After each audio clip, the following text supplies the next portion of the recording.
এই মুহূৰ্তত আটাইতকৈ ডাঙৰ খবৰ মুখ্যমন্ত্ৰী মহোদয়ৰ এক বৃহৎ ঘোষণা কৰে মুখ্যমন্ত্ৰী মহোদয়ে সভাত। কিনো ঘোষণা কৰিছে আজি এই সভাখনত আজি আপোনালোকৰ মাজত লৈ আহিছোঁ। একদম আটাইতকৈ ডাঙৰ খবৰ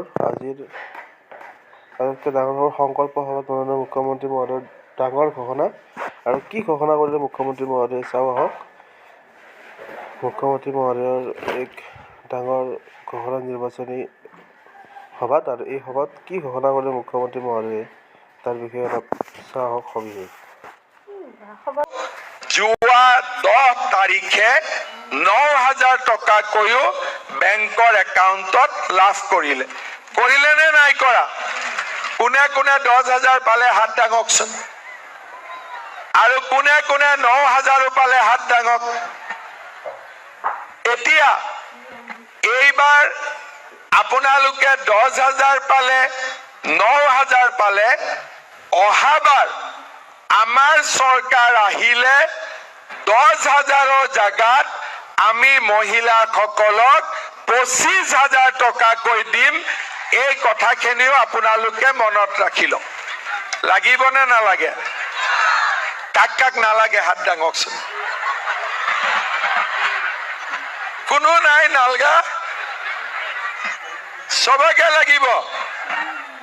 আচ্ছা, এতিয়া মোক এটা কথা কওক। মই যে 25,000 দিম বুলি কলো, আপোনালোকে বিশ্বাস কৰে নে নকৰে? পাক্কা কৰে না? একদম বিশ্বাস আছে? তাৰমানে আজিৰ পৰা আপোনালোকে 25,000 পোৱা বুলি ধৰি লওক। আৰু বুজি পালে না যে 25,000 হৈ গল? ভাল লাগিছে নে লগা নাই? পুৰা মনটো ভাল লাগিছেতো?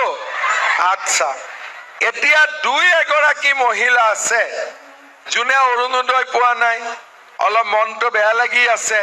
কোনে কোনে অৰুণোদয় পোৱা নাই হাত দাঙকচোন।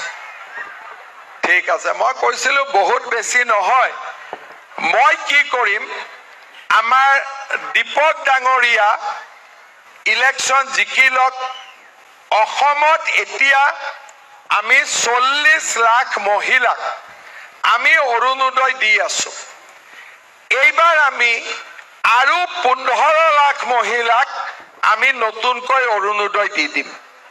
তেতিয়া কি হ'ব, আমাৰ বৰপেটা সমষ্টিত মই নতুনকৈ 10,000 মহিলাক আকৌ অৰুণোদয় দিম। কিমানত দিম? তাৰমানে আজি যিসকলে অৰুণোদয় পোৱা নাই তেওঁলোকে অৰুণোদয় পাব। আৰু আপোনালোকে মনত দুখ কৰিব নালাগে। যেতিয়া অৰুণোদয়টো পাব মই একেলগে 9,000টো তাতে সোমাই দিম। তেতিয়া আৰু দুখ নাথাকিব যে আমি মাহৰটোতো পামেই,